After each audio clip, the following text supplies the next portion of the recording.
السلام علیکم ورحمۃ اللہ وبرکاتہ۔ بسم اللہ والصلاۃ والسلام علی رسول اللہ۔ سوال پوچھا گیا ہے کہ تعزیت کے الفاظ کون سے ہیں اور جو 3 دن تک گھر کے باہر جو دری بچھا کے بیٹھتے ہیں اس کا وہ ٹھیک ہے یا نہیں۔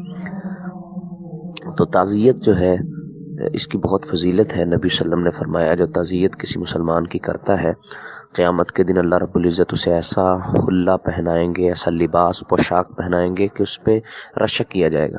بہت عظیم عمل ہے مسلمان بھائی کو حوصلہ دینا، اس کے کوئی اگر فوت ہو گیا ہے تو اس کو حوصلہ اس انداز سے دینا کہ وہ پہلے کی روٹین پہ آ جائے، اس کا غم کو ہلکا کرنا، اس کی بہت فضیلت ہے۔ تو تعزیت کے الفاظ ایسے ہی ہونے چاہیے جس سے اس کا غم ہلکا ہو جائے۔ تو یہ جو آج کل الفاظ استعمال کیے جاتے ہیں اللہ کا حکم، ان الفاظ میں کوئی ایسی بات نہیں ہے، یہ تو ایک رٹے رٹائے الفاظ ہیں جو وہ کہہ دیتا ہے اور وہ آگے سے کہتا ہے جی مان لیا۔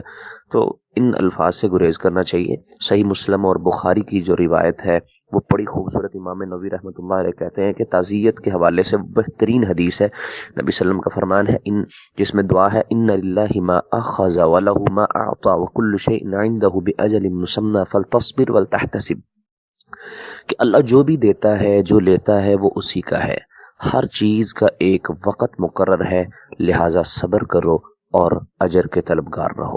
بڑی خوبصورت دعا ہے یہ۔ ایسے الفاظ سے انسان جو ہے یہ دعا ہی پڑھنی چاہیے، اور الفاظ جو بھی انسان بولے ان میں یہی ہو کہ اس کا غم ہلکا ہو جائے۔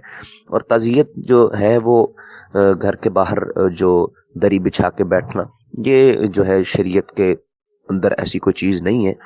جیسے ہی تکفین و تدفین ہو جائے تو مرد حضرات کو چاہیے کہ وہ جو ہے سوگ کے اندر اتنا شامل نہ ہوں۔ عورتیں موجود ہیں، عورتوں کے لیے یہ اجازت ہے، زیادہ تر مرد جو ہیں وہ اپنے کام میں لگ جائیں، جو ان کو ملے وہ تعزیت کر لیں۔ اور علماء جو ہے تعزیت کے لیے جمع ہونے کو مکروہ کہتے ہیں۔ امام شافعی رحمۃ اللہ علیہ فرماتے ہیں کہ تعزیت کے لیے جمع ہونا چاہے اس میں رونا شامل نہ بھی ہو یہ مکروہ ہے، کیونکہ یہ غم کو تازہ کرتا ہے اور اخراجات کو بڑھاتا ہے۔ تو اس لیے تعزیت کرتے وقت انسان گھر میں جائے، گھر کے اندر جو موجود ہیں ان کے پاس جا کے بیٹھے، ان سے تعزیت کر کے واپس آ جائے۔ زیادہ دیر ویسے بھی بیٹھنا نہیں چاہیے۔ جو گلی کے اندر بچھا لیتے ہیں دری، وہ گلی والوں کو بھی تکلیف ہوتی ہے، راہ گزر بھی ہے، وہ گزرنے والے لوگوں کو تکلیف ہوتی ہے۔ کوئی حقہ پی رہا ہے، کوئی سگریٹ پی رہا، کے ہاتھ اٹھا کے کہتے ہیں چلو جی دعا کریں، فاتحہ کریں، یہ بالکل ناجائز ہے۔ یہ کوئی چیز ایسی شریعت کے اندر موجود نہیں ہے۔ پہلے دن اگر زیادہ رش ہے تو انسان دری بچھا سکتا ہے، لیکن 3 دن معمول بنا کے بیٹھ جانا تو یہ ان کو تنگ کرنے والی بات ہے، جن کے لواحقین فوت ہوئے، جن کا کوئی فوت ہوا ہے، ان لواحقین کو تنگ کرنے والی بات ہے۔ تو ایسا کام جو ہے اس سے انسان کو بچنا ہی چاہیے۔ تعزیت کے الفاظ وہی دعا ہے، اور جیسے ہی میت کی تکفین و تدفین ہو جائے انسان اپنے معمولات میں لگ جائے، جو ان کو ملے وہ ان سے تعزیت کر لے۔ اللہ اعلم بالصواب۔